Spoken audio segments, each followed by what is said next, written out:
and she even talks to it. Who's she talking to? Her mom? She talks to her mom a lot. Welcome back.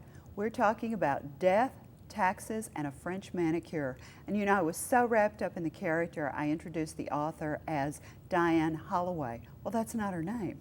Her name is Diane Kelly, and she brought that to my attention during the break. Diane, I apologize. But you can tell I was so wrapped up in your character. And I think that often happens when people have read a book and they do meet the author. We associate you with the female heroine. It does, and I've actually been called Tara before.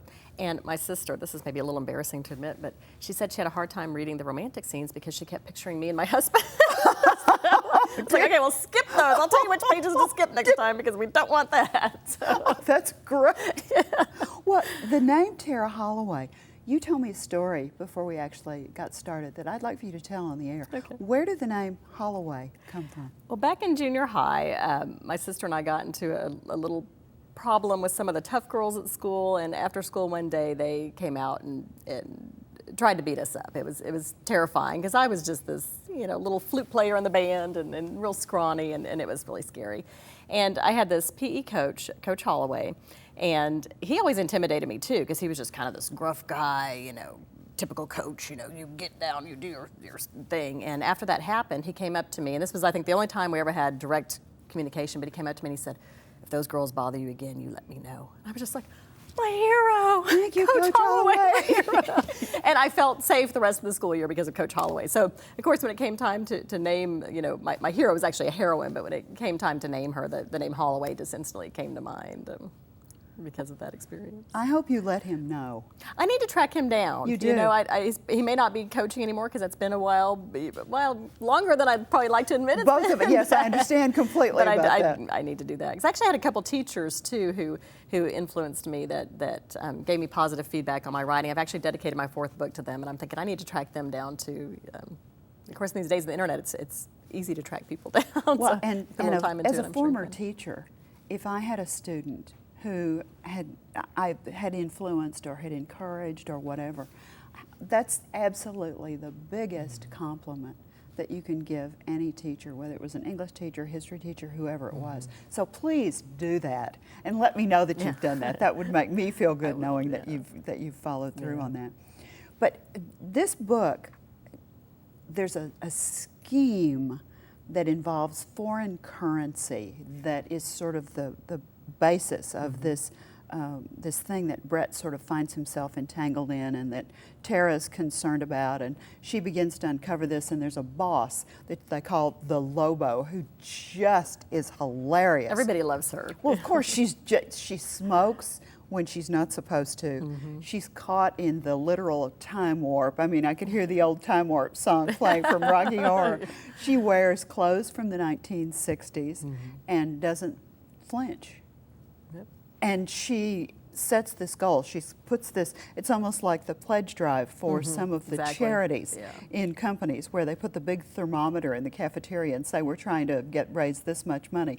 Well, she puts this in their office and says, when we get to, what was it, $100 million, then I'm going to retire.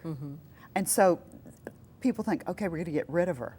And so they start really working hard, and gradually the thermometer climbs, and she's within a few million of being able to leave with this big case.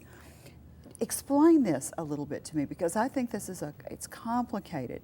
And as an attorney and a CPA, you have an understanding of this that I don't have. Well, and that was one thing that I actually had to work on. And my editor, said, okay, we need to make this. Dumb it down? A nice way to say that, but okay. I don't have to worry about that now. But it was hard to not get too technical because that's my world. That was my world, and I actually got the idea from work. I had a client who had sent me this contract. He was about to send $100,000 off to this outfit that did foreign currency exchange. He said, "Can you just take a quick look at this contract? I'm sure it's fine, but I just feel better if you took a quick look." Well, I could tell just by the face of it that it was a scam because They kind of said two different things. They said on one hand, oh, your investment's totally safe because we keep your currency in a safe deposit box. And on the other hand, they said, we're trading it and that's how you're making money. You know, I mean, that was a pretty obvious no-brainer. You know, if it's, how can it be sitting in a box if you're trading it? That just didn't even make sense. But that's where I got the idea for this foreign currency exchange. And then I researched it and I thought, well, that's kind of interesting. Because I was trying to come up with something that wasn't just, you know, an everyday type of financial scam, but maybe something that was a little bit, you know, different. Well, and you came up with a very slick character in more ways than one that runs this scam. And because they were dealing with someone who was in Dallas, you created a fictitious bank in Dallas and a fictitious bank president who is involved in this as well. And they're doing things like going to the Ranger games and they have these boxes at the Ranger games. And I think things like that make the story lots of fun, especially for people who live in the Dallas-Fort Worth area or in Texas who perhaps are fans of the Rangers or who, you know about the games. I think it brings a sense of reality to the story. Good. I think with so that too. So, and you know, another part of that too is just showing that these white-collar criminals aren't that different from the rest of us. You know, they live fairly normal lives. You know, in my law practice, you know, I talk to a lot of people and they think because somebody has a website, because they can rent space at a hotel and put on, you know, a seminar, that they're legitimate. And, you know, anybody will take your money to rent hotel space or for a website. That doesn't give them legitimacy, you know. So I was trying to create an atmosphere to show that these guys, you know, this is how they get away with it because they seem so normal. They seem like everyday type of men, but really underneath that surface, there's a bad guy lurking under there. Did your friend, was he surprised when you looked at him and said, don't sign this contract and don't send him $100 grand? Well, when I pointed out that obvious thing, how that was, you know, an obvious conflict, he was like, "Wow, I didn't even think of that." Because you know, people who don't have a financial background, those things don't set off bells in their head.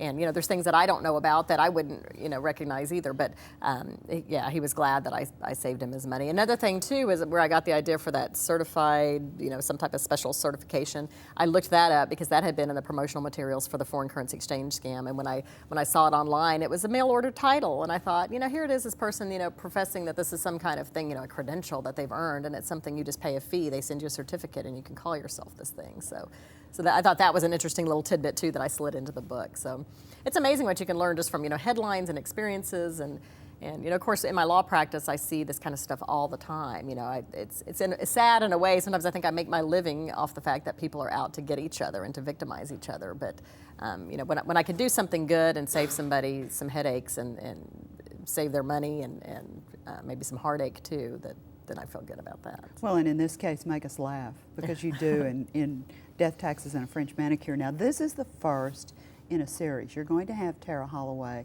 How many books are going to be in the series? Do you know yet? Well, my second one came out at the very end of February. That was Death, Taxes, and a Skinny No-Whip Latte. At the end of this month, end of June, Death, Taxes, and Extra Hold Hairspray comes out. And then I was just contracted for 3 more full-length books, plus an electronic-only novella. So there'll be at least 7 books in the series, you know, maybe more depending on how things turn out. But, oh, congratulations. yeah. That's wonderful. Yeah, it's very exciting. I really like these characters, and staying with them for a longer period of time. You know, I get to do a little more with them and maybe dig a little deeper, take them through some different things, you know, some more ups and downs. And some of the secondary characters kind of ebb and flow, you know, throughout there. There's times that some of them are more important than others. In fact, in Death, Taxes, and Extra Hold Hairspray, the Lobo plays a prominent role in that book. It's all about her beehive and her contraband hairspray. So. Contraband hairspray, I love it. Well, the characters, the book, the whole thing is rollicking good fun, but you're absolutely right. There's this underlying base of the truth. And when I read this, Bernie Madoff and what he did to all those, you know, thousands of people whose money he took, and they will never, ever, ever see again. Right, right. The person in this novel does the same thing to people, and you're right. That has to to know that you've been victimized and to know that someone has taken advantage of you has to just feel horrible. Well, and it's so much more common too than a mugging. You know, somebody might get hurt personal. in a mugging. Right, right. It's personal, and when people have had their life savings taken away, you know, how are they going to recover from that? How are they going to, you know, survive their retirement? You know, it changes people's entire lives for the worse, and it's just the fact that people can do this without a conscience, or, you know, just amazes me. And I read some statistics when I was doing research for this book about how many billions of dollars white collar crime costs people, and it seemed like if I did my math correctly, which may or may not be right, it seemed like it was about $1,100 per person per year is what white collar crime costs people in the United States. Wow. Between identity theft with credit cards, and I've been a victim myself. I had a credit card of mine that someone made a counterfeit of and used, and it happened to my mother. I mean, it's very common. My cousin had some checks that were, somebody falsified some checks and went and bought a computer, In these day and age, they don't ask for identification a lot of times, so it's become so quick and easy for these thieves to get away with a lot of these, the smaller level financial transactions. But even, you look at Bernie Madoff, he got away with that for years, and Yes. nobody thought to question him because he had the right look. He looked clean cut, he looked professional. Surely he wouldn't be doing anything wrong, and nobody thought to dig a little deeper and make sure things were on the up and up. He had the look, he walked the proverbial talk, he was in the right country clubs, he flaunted enough money that he looked very successful. I mean, we will often judge someone, the old saying about don't judge a book by its cover, but we do frequently. We will take people at face value for what they appear to be. Because in this day and age, the communication is just, I mean, we won't get started on this, but we don't get to know people face to face. You do so much communication electronically.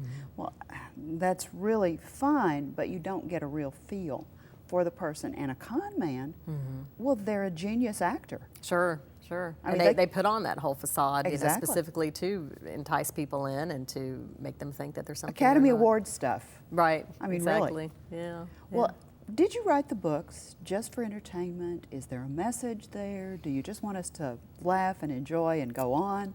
Primarily just to laugh. I never set out to write the next great American novel that would, kids would be reading 200 years from now in their English class or anything like that.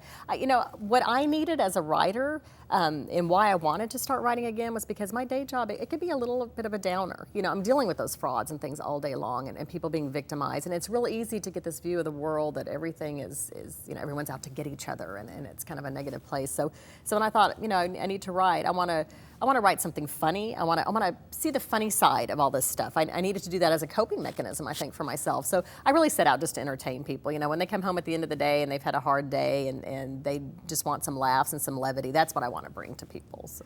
Well, this will make my Harry Houdini escape book list because I write a column for the Arlington News Network, and I'm always looking for books that will allow us as human beings to manage our stress better, escaping into a good book that makes us laugh and that takes us to a whole different place is very, very powerful from a stress management standpoint. And you do all of those things in here. I mean, you've got gunplay in here, you've got glove scenes, we've got money, we've got death, we've got taxes, we've got the whole 9 yards. And a kick butt heroin. That's and yes, and it's a great fun ride that I think.